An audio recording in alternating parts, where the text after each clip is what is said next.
100కు పైగా దీర్ఘకాలిక సమస్యలకు ఎటువంటి ఆపరేషన్ దుష్ప్రభావాలు లేకుండా హోమియోపతి చికిత్స.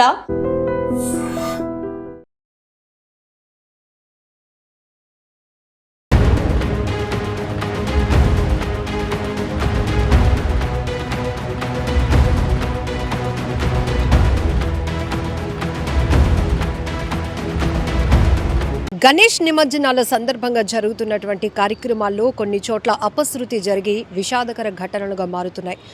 పశ్చిమ గోదావరి జిల్లా నరసాపురం మండలం తూర్పుతాలు గ్రామంలో ట్రాక్టర్ ప్రమాదవశాత్తు దూసుకెళ్లడంతో ఆ ఘటనలో 4 మృతి చెందారు. మరో 2 తీవ్రంగా గాయపడి వారిని ప్రభుత్వ ఆసుపత్రికి తరలించి చికిత్స అందిస్తున్నారు. ఇక్కడ మళ్ళీ పాడేరులో మనం చూస్తే గనుక గణేష్ నిమజ్జనం సందర్భంగా ఊరేగింపు నిర్వహిస్తున్నారు. సాంప్రదాయ నృత్యాలతో దింస వేస్తున్నటువంటి భక్తులపైకి ఒక స్కార్పియో అతి వేగంగా దూసుకురావడంతో ఆ ఘటనలో మరో 2 చనిపోయినటువంటి పరిస్థితి ఉంది. సో హరిద్వార్లో నిన్న గణేష్ని నిమజ్జనం చేస్తూ ఉండగా నదిలోనికి గుప్తా అనే 38 సంవత్సరాల ఒక వ్యక్తి కొట్టుకుపోయాడు.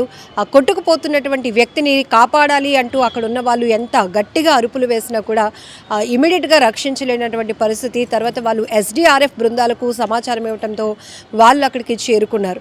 సో ఇలాంటి ఘటనలు మనం తరచుగా చాలానే చూస్తున్నాం. వినాయక చవితి అనేటప్పటికీ చిన్న పెద్ద ప్రతి ఒక్కరూ ఒక ఘనంగా వేడుకలా చేయాలి. ఉన్న 10 రోజులు 20 రోజులు వేడుకను మాత్రం అత్యంత వైభవంగా నిర్వహించి తమ ప్రాంతానికే ఒక గ్రాండ్ ఈవెంట్ లాగా మార్చాలి, ఒక మంచి పేరు తీసుకురావాలి అనే కాన్సెప్ట్తో వినాయక చవితి ఉత్సవాల కోసం ఆర్గనైజర్స్ ముందు నుంచి చాలా ప్లాన్స్ అయితే వేస్తూ ఉంటారు. అలానే ప్రతిరోజు కూడా ఏదో ఒక కార్యక్రమాలు చేస్తూ అలాగనే పూజలు చేస్తూ భక్తుల్ని ఆకట్టుకోవాలనే కాన్సెప్ట్. సో దాంతోపాటు వెరైటీ వినాయకుల్ని ఏర్పాటు చేయాలి. అతి భారీ విగ్రహాలు ఏర్పాటు చేయడం ద్వారా అందరికీ మనం నోటెడ్ అవుతాం, అందరూ కూడా ఎక్కువగా వస్తూ ఉంటారు, మన ఆర్గనైజర్స్కి మంచి పేరు వస్తుందనే థీమ్.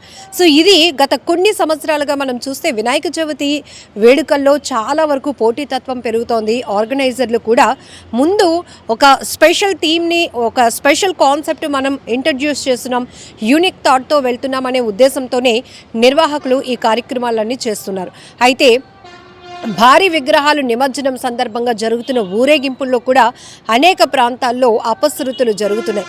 పెద్ద పెద్ద విగ్రహాలను రోడ్లపైన తరలిస్తూ ఉన్నప్పుడు నిమజ్జనం కోసం భారీ చెట్లు తగులుకోవటం వల్ల ఆ విగ్రహాలు నేల కొరిగిపోతూ అపశృతులు జరుగుతున్నాయి. ఎంతోమంది భక్తుల మనోభావాలు దెబ్బతీస్తున్న పరిస్థితులు మనం చూస్తున్నాం.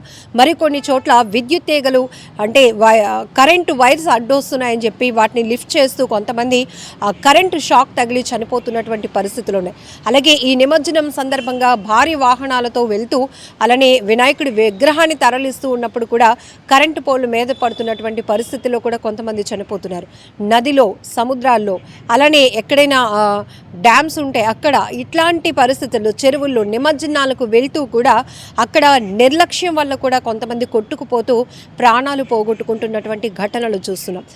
ఇక్కడ 2 ఇన్సిడెంట్లో పశ్చిమ గోదావరిలో జరిగినటువంటి తూర్పుతాలు గ్రామంలో జరిగినటువంటి ప్రమాదంలో నిమజ్జనం కోసం సిద్ధమైనటువంటి ఒక ట్రాక్టర్ భక్తుల మీదకు అలా దూసుకు వెళ్ళటం వల్ల అందులో 4 మృతి చెందారు.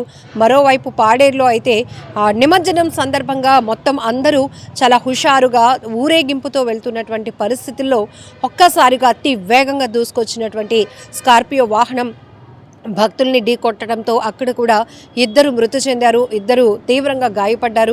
మళ్ళీ గాయపడిన వాళ్ళు కూడా ఒకరు పరిస్థితి విషమించి మరొకరు కూడా చనిపోయినటువంటి పరిస్థితి. సో ఇలా కొన్ని ఘటనలు చూస్తే చాలా భయం వేస్తోంది.